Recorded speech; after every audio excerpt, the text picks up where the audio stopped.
मित्रों, आप सभी को डॉक्टर प्रमोद कुमार शर्मा का नमस्कार मालूम। आज का मेरा ये एपिसोड आपके लिए पुनः एक बार बीए भाग द्वितीय हिंदी साहित्य का जो प्रथम प्रश्न पत्र है उससे संबंधित है।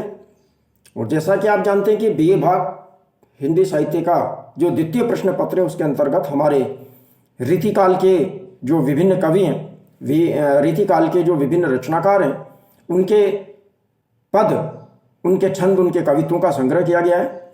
और रीतिकाल के जो बहुत प्रसिद्ध कवि हैं जिनका नाम आपने सुना होगा, घनानंद। तो आज का ये मेरा ये जो पद जो है वो आपके घनानंद के कवित्वों से संबंधित है। और घनानंद का ये जो बहुत प्रसिद्ध पद है, रूप निदान सुजान सखी, इसकी हम व्याख्या करके इसमें देखेंगे कि आप देखिए कि परीक्षा के अंतर्गत जब व्याख्या पूछी जाती है तो घनानंद के जो छंद है, घनानंद के जो कवित्व हैं, उनमें से निश्चित रूप में कोई न कोई पद की व्याख्या अवश्य पूछी जाती है। और ये जो पद है बहुत उनका चर्चित और लोकप्रिय पद है, बहुत महत्वपूर्ण पद है, इसीलिए परीक्षाओं में भी कई बार ये आ चुका है। तो परीक्षा की दृष्टि से बहुत महत्वपूर्ण पद है, इसीलिए मैं आज संक्षेप में इसकी व्याख्या करके आपको बताता हूँ कि आपको इसकी व्याख्या किस तरह करनी है और किस तरह परीक्षा के अंतर्गत हमें इसकी व्याख्या को व्यक्त करना है या लिखना है। देखिए आप, सुजान प्रेम, और जैसा कि मैं पहले भी आपको बता चुका हूँ और अब भी फिर बता रहा हूँ आपको मैं कि सुजान जो है वैसे तो घनानंद की प्रेयसी का नाम था, परंतु बाद में विरह पीड़ा से व्याकुल होकर के और घनानंद ने अपने सुजान को भगवान श्री कृष्ण के प्रति भक्ति के रूप में परिवर्तित कर लिया था। तो उनका जो सुजान है वो एक और कृष्ण का अर्थ देता है और एक और उनकी प्रेयसी जो सुजान थी उसके प्रति अपने भावों को व्यक्त करता है। देखिए आप, पहले पद की थोड़ा सा अध्ययन कर देता हूं मैं आपको, पहले पद पढ़ देता हूं।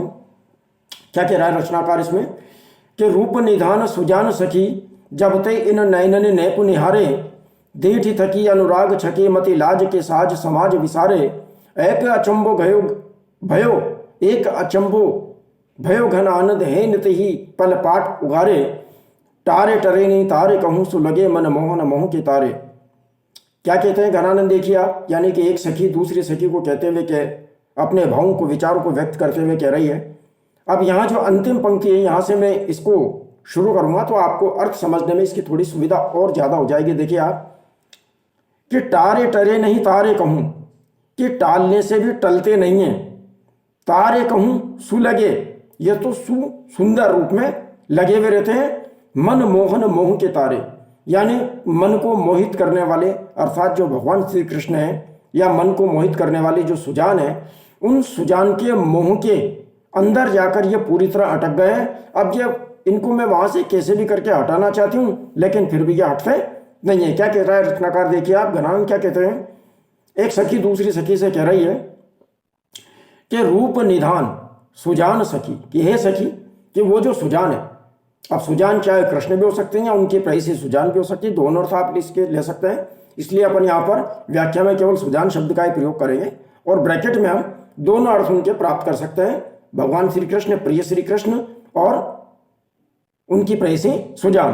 तो हे सखी, वो जो सुजान है वो सुजान क्या है, रूप की निधान है, अर्थात सौंदर्य के भंडार है।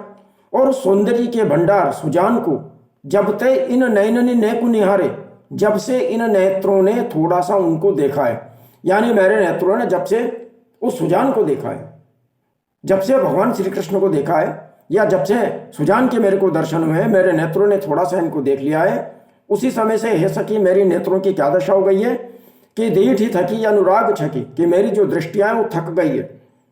दीठी माने दृष्टि, कि मेरी जो दृष्टि है वो पूरी तरह थक गई और थक करके क्या हो गई, अनुराग छकी, अनुराग से छक गई, यानी कि प्रेम से छक गई, प्रेम से तृप्त हो गई। जैसे ही सौंदर्य के भंडार सुजान को मैंने देखा तो मेरे नेत्रों ने उनके रूप सौंदर्य को देखा तो मेरे जो नेत्र थे प्रेम से छक गए, प्रेम से परिपूर्ण हो गए और पूरी तरह थक करके तो वहीं पे स्थापित हो गए। अर्थात अब ये इधर उधर देखने की इनकी जो शारीरिक क्षमता थी, इधर उधर सोच विचार करने की जो क्षमता थी, वो पूरी तरह समाप्त हो गई। और मति लाज के साज समाज विसारे, और इन्होंने तो, मेरी बुद्धि ने तो क्या किया, लोक लाज, समाज की जो लोक मर्यादा होती है, समाज की जो और प्रक्रियाएं होती है, उन सबको भी इन्होंने क्या किया, विसार दिया, भुला दिया। यानी कि मुझे अब कि मेरी समाज में बदनामी होगी, मेरा ये होगा, मेरा वो होगा, ऐसा कुछ नहीं। तो मेरी बुद्धि ने अब समाज की जो लोक लज्जा थी, उसके सारे जो समूह थे उनको पूरी तरह इसने बिखेर दिया, अर्थात पूरी तरह उनको भी इसने छोड़ दिया, त्याग दिया, केवल ये सुजान के प्रेम में ही लीन रहने लग गई। और घनानंद कवि कहते, क्या कहते हैं, एक अचंबो, ये देखिए भयो शब्द भी होना चाहिए यहाँ पे, वो शायद यहाँ मिसप्रिंट पर रह गया है, क्योंकि इनकी जो मूल है उसके अंदर ये मेरे को अच्छी तरह याद है कि उसमें भयो शब्द भी आता है। भयो का मतलब था होना, हुआ। तो एक अचंबो भयो घनानंद, कि हे घनानंद कवि कहते हैं कि हे सखी, फिर एक बड़ा आश्चर्य हो गया, एक अचंबा हो गया।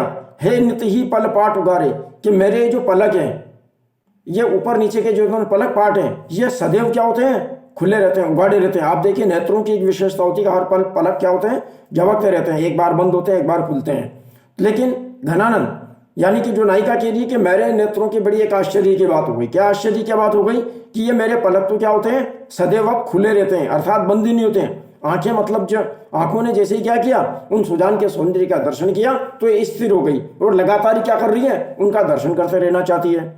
और टारे टरे नहीं टारे कहूँ, अब मैं इनको वहां से टालना चाहती हूँ, मेरे नेत्रों को वहां से हटाना चाहती हूँ, मेरे नेत्रों को पलकाना झपक दूं, उस मूर्ति को कुछ क्षण के लिए मैं अलग करना चाहती हूँ, तो ये वहां से अलग होते ही नहीं है। सुलगे, ये तो लग चुके हैं वहीं पे।